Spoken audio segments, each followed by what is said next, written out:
I had never thought much about Serbia. Growing up in a quiet German town, it was simply another name on a map. A place connected to distant headlines and stories that felt far away. I wanted to understand why a country so often seen through conflict could still believe so fiercely in hospitality, community, and pride.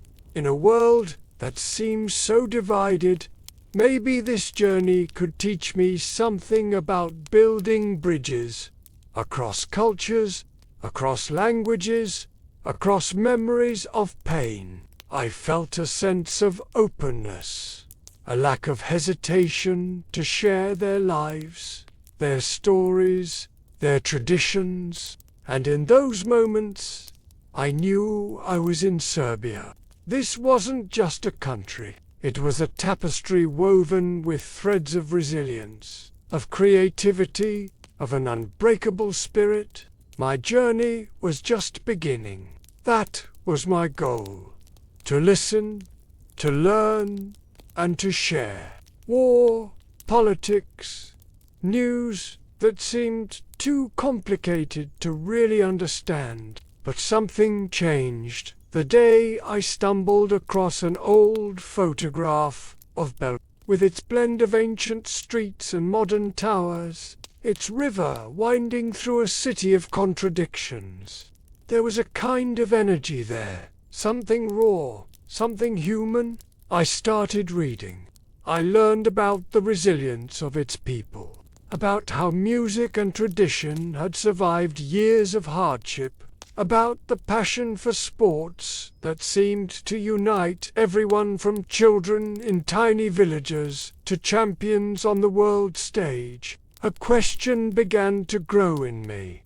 What is Serbia, really? Not what newspapers had told me, not what politicians had argued about, but the Serbia people carried in their hearts, their songs, their tables, their courts, their hopes. So I decided to go looking for it. My idea was simple. Travel through Serbia, talk to the people, hear their stories, taste their food, watch their games. So I began my journey in Belgrade, the capital city. As I stepped off the train, a wave of sound and color washed over me.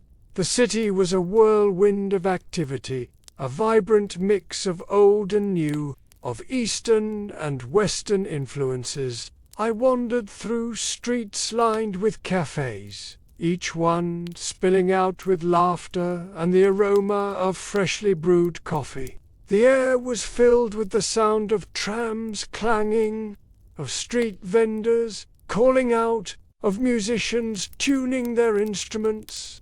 It was a city that seemed to thrum with life, with history, with stories waiting to be uncovered. And then I met people, the warm smiles, the welcoming gestures, the contagious laughter. When I first arrived in Serbia, it was not the grand landmarks or the big city streets that struck me, but the smaller things. A woman sweeping her doorstep early in the morning, greeting me with a nod. As I was walking through the streets, I heard singing. The table was heavy with food, roasted meat, homemade cheese, plates of pickles, honey, and tiny glasses of rakiđa, a local fruit brandy. By the end of the night, my feet hurt, my throat was hoarse, and I felt a profound sense of exhaustion mixed with exhilaration. A man proudly told me how he had grown his peppers from seeds his grandmother gave him. Each shared dish, each dance, each blessing is a way to say, we are still here. We still care. And as I watched children learn these dances, and elders pass down stories by the fireside, I saw something I had missed before. Tradition was not holding Serbia back. It was carrying it forward, steady and strong, like an old melody worth singing. Another woman showed me how to prepare ajvar, a red pepper spread roasted slowly over an open flame. No one seemed rushed. Every transaction was also a conversation, a tiny act of connection. As I said my goodbyes, the head of the family, a man whose name I had forgotten, took me aside and thanked me for coming. "You made our Slava better," he said, his eyes twinkling. "You brought new life to our celebration." And I knew what he meant. I had been a part of something bigger than myself, a living tradition that had connected me to the people, the land, and the history of this amazing country. Each time I tried to politely decline, a smiling uncle pressed another glass into my hand. "Drink," he laughed. "You are family today." And it wasn't just about the food and drink. There was music, too. Old folk songs were sung softly at first, then louder, more joyfully as the night went on. A man brought out a small accordion, and within moments everyone was singing along, tapping their feet, clapping in rhythm. I joined in, too, even though my voice was hoarse from disuse, and my dance steps, well, let's just say ambitious. But no one cared about my lack of talent. They just smiled and pulled me into the circle. It was coming from an apartment building. On the ground floor, I could see women with baskets of fruit and loaves of bread gathered around a table. They were preparing for a family celebration called Slava, a gathering held in honor of a family's patron saint. I was invited, and when I arrived, I found myself stepping into a world I had only read about in history books. A candle was lit, prayers were spoken, and then the head of the family broke a round loaf of bread, the oldest piece going to the youngest member. This sharing of bread, I learned, was a symbol of the family's unity, a reminder that they were all connected, sharing the joys and sorrows of life, just as their ancestors had done before them.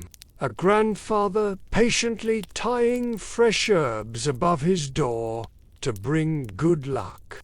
The smell of freshly baked bread, mixed with the earthy smoke of wood fires in small village bakeries. Tradition here is not a museum piece.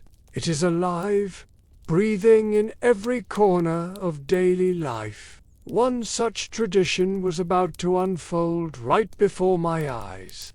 The hosts treated me, a stranger with the same warmth as his own relatives. Later, they showed me how to dance. The kolo, a traditional circle dance, where neighbors join hands, step by step, until the circle seems to hold the entire village together. The next morning, at the market, the spirit of hospitality continued. Women offered me samples of homemade jam. It was there I realized that tradition in Serbia is more than history. It is an act of resistance against forgetting. After days of tasting, listening, and dancing, there was one more thing I had to see to really understand Serbia. Its passion for sport. From the small village playgrounds to the biggest arenas in the country, it felt like every person I met carried a story about a game, a goal, or a match. On dusty clay courts, young players hit tennis balls until sunset, inspired by champions like Novak Djokovic, who had shown the world what determination could achieve. I visited a local tennis club. The courts had cracked lines and faded nets, but there was a spark in the kids' eyes as they practiced. One coach told me, "We don't have much, but we have heart. That's enough." Remember the warm bread, the circle dance, the patched tennis racket, the voices singing through the night. In these simple things, you can feel a story of hope. One step, one song, one serve at a time. That idea that pride is not about showing off, but about holding on, stayed with me. Serbia's sporting heroes are loved, not just for their victories, but because they represent something deeper, the will to keep going. In the parks, children practice their basketball shots against battered hoops, dreaming of becoming the next big star. A boy told me how his father had built a basketball hoop out of scrap metal during the hard times, just so he and his friends could play. Another girl showed me a tennis racket, repaired so many times with tape that it looked like patchwork. But it still worked, and it still made her smile. Sport here is more than a pastime. It is a way to believe, to imagine that tomorrow can be brighter, that teamwork and talent can rise above fear. As I stood by the tennis court watching kids line up to practice their serves, I thought again of the circle dance I had seen at the Slava. Different steps, different rhythms, but the same spirit. Together, no matter what. Serbia had shown me that pride was not arrogance, but resilience. A sense that even after struggle, you could stand tall, share a laugh, teach the next generation, and keep playing. And that, perhaps, is Serbia's greatest strength. Not forgetting the past, but dancing forward anyway. Not denying the hardships, but lifting a racket or a glass to the future together. If you ever wonder what a bridge between cultures looks like, remember Serbia.